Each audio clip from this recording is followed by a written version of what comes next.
Hello అండి.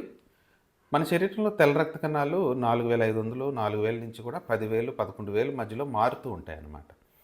So, ఎప్పుడైతే ఇవి 11,000 కంటే ఎక్కువ పెరుగుతూ ఉంటాయో దాన్నే ల్యూకోసైటోసిస్ అంటారు. ల్యూకోసైటోసిస్ అంటే వైట్ బ్లడ్ సెల్స్ ఉండాల్సిన దానికంటే ఎక్కువగా ఉండడం అనమాట.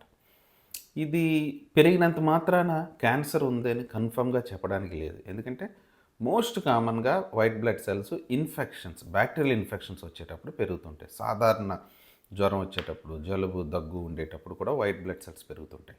కొన్ని రకాల బ్లడ్ ఇన్ఫెక్షన్స్‌లో కామన్‌గా వైట్ బ్లడ్ సెల్స్ పెరుగుతుంటాయి. ఇవి దాటిన తర్వాత మనం ఏం చూస్తామంటే కొన్ని రకాల మందులు వాడేటప్పుడు గానీ, డ్రగ్ ఇండ్యూస్డ్ ల్యూకోసైటోసిస్ అంటారు. తర్వాత కొన్ని ఇన్‌ఫ్లమేటరీ కండిషన్స్ అంటే జాయింట్ పెయిన్స్‌తో వచ్చే ఆటో ఇమ్యూన్ డిజార్డర్స్‌లో వైట్ బ్లడ్ సెల్స్ పెరుగుతుంటాయి. ఇన్‌ఫ్లమేటరీ కండిషన్స్‌లో పెరుగుతుంటాయి. ఇవన్నీ దాటిన తర్వాత అరుదుగా మనం క్యాన్సర్స్ అనేవి చూస్తూ ఉంటాం అనమాట. అవి బ్లడ్ క్యాన్సర్స్ అంటారు వాటిల్ని.